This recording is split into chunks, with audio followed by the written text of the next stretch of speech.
Hello, welcome back to my channel once again. কেমন আছো তোমরা সবাই? আমি কিন্তু খুব ভালো আছি। আর আজ তোমাদের সাথে একটা ভিডিও শেয়ার করব, খুব ইন্টারেস্টিং। কারণ দেখো, আমরা কিন্তু রয়েছি এখন মাঝ নদীতে, ব্রহ্মপুত্র নদীর মাঝখানে রয়েছি এই মুহূর্তে। আর এই মুহূর্তে আমরা যাচ্ছি গুয়াহাটি থেকে উমানন্দ আইল্যান্ডে। তো কে কে যাচ্ছি একটু চট করে দেখিয়ে দিই তোমাদের। দিদিয়া আছে আমার সাথে অ্যাজ ইউজুয়াল, তাঙ্কু আছে, মুখ ঘোরাতে বললাম কিছুতেই মুখ ঘোরাবে না। এদিকে দেখো দিদি সোনা আর আমার মা কি ওদের সাংঘাতিক এনথুজিয়াস্টিক ওরা। শ্বেতা আছে, রুনুদি আছে আর দাদা, আর তার সাথে রাইরাও ছিল, কিন্তু ওরা কোথায় যে বসেছে আমি ওদেরকে দেখতে পাচ্ছি না, মানে আমার কাছাকাছি ওরা নেই বলে আমি ওদের দেখাতে পারলাম না। তো এইখানে কিন্তু একটা ব্যাপার রয়েছে, আমরা প্রথমে ভেবেছিলাম এই কেবল কারে করে ওখানে যাব, কিন্তু সেই প্ল্যানটা সাকসেসফুল হয়নি। এক নাম্বার কারণ আমরা ওই জায়গাটা খুঁজে পাইনি যেখান থেকে আমরা কেবল কারে উঠবো, অ্যান্ড সেকেন্ড ইজ কেবল কার করে গেলে আর কি তোমাকে ওপর থেকেই কিন্তু আবার ব্যাক করিয়ে নিয়ে যাওয়া হবে গুয়াহাটিতে। তো সেক্ষেত্রে কিন্তু মন্দিরটা দেখা যাবে না। তো আমরা যেহেতু মন্দিরটাও দেখবো, প্লাস ব্রহ্মপুত্রে করে আর কি নদীতে খুব সুন্দর ফ্লোট করে যাচ্ছি, একটা বোট রাইডও নেব, তো এই দুটো অপশানই চুজ করব বলে এই বোট রাইডটাকে প্রেফার করলাম। এখন দেখো মন্দিরে কিন্তু পৌঁছে গেছি, তবে ভেরি সরি টু সে এখানে ক্যামেরা নিয়ে রেস্ট্রিকশনস রয়েছে, যার কারণে ভিডিওস করা যাচ্ছে না। তো ঘাট থেকে প্রায় 70-80টা সিঁড়ি পেরিয়ে আমরা এই মন্দিরের চাতালে উঠেছি। আর এখানে খুব সুন্দর পরিবেশ, দেখতেই পাচ্ছ নদীর মাঝখানে প্রচুর হাওয়া হচ্ছে, তবে ট্যান যে পড়ছে কি সাংঘাতিক পরিমাণে সেটা কিন্তু বুঝতেই পারছি, কারণ ভীষণ রোদ্দুর।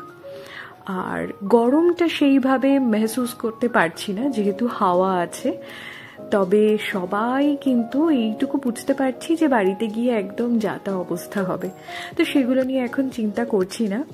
মন্দির দর্শন করেছি খুব সুন্দরভাবে, শিবজির মন্দির, আর ওখানে যারা ছিলেন খুব সুন্দরভাবে আমাদের গর্ভগৃহে প্রবেশ করিয়ে মন্ত্র পড়ে ভগবানকে আর কি উৎসর্গ করে মনের ইচ্ছা জানিয়ে এসেছি, যার ফলে এখন আমাদের মনে ভরপুর স্পিরিচুয়ালিটি।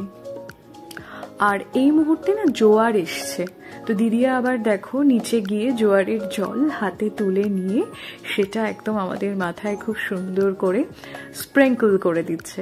তো খুব ভালো, ভীষণ ভালো একদম। মানে ওদিকে মা গঙ্গার জলে মাম্মাম আমাদের সারাদিন ধুয়ে স্নান করিয়ে দেয়, এদিকে ব্রহ্মপুত্রের জলেও আর কি সেটা হয়ে গেল। তো যাই হোক, নিমুদা গৌরব এরা তো আসেনি, কারণ ওরা মাম্মাম ঠাম্মি ওদেরকে নিয়ে বাসে রয়েছে, তোমাদের তো আগেই বললাম।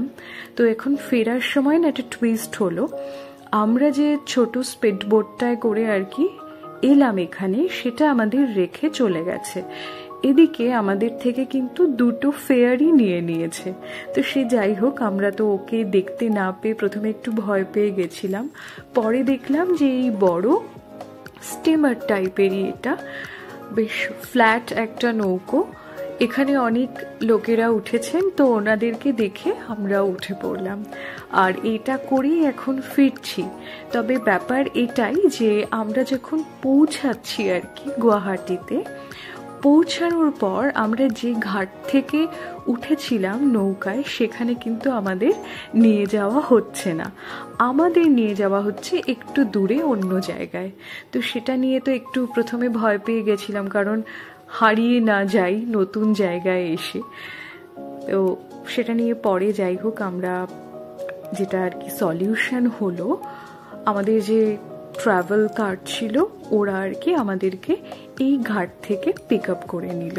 আর জানো ওইটাই নাকি এই উমানন্দ থেকে ফেরার লাস্ট স্টিমার ছিল। তো ভাবো, মানে ভগবানের আশীর্বাদেই আমরা ওটা পেয়ে গেছি আর কি। তো যাই হোক, চলো এবার ফেরার পথে আমরা চলে এসেছি গুয়াহাটিরই তিরুপতি মন্দিরে। আর এখানে এসে সময় কাটানোর জন্য কিন্তু খুব সুন্দর জায়গা, তোমরা যখনই এখানে আসবে অনেকটা সময় হাতে নিয়ে আসতে পারো। আর এখানে খুব সুন্দর লন তোমরা দেখতেই পাচ্ছ, প্লাস খাবার দাবারেরও খুব ভালো জায়গা আছে, ভেজ অবভিয়াসলি। সাউথের তিরুপতি মন্দিরে তো আমি যাইনি, তবে এখানে এসে কিন্তু বেশ ভালো লাগলো। তো আজকের ভ্লগটা এখানেই শেষ করছি, দেখা হবে নতুন কোনো ভ্লগে। সবাই ভালো থেকো।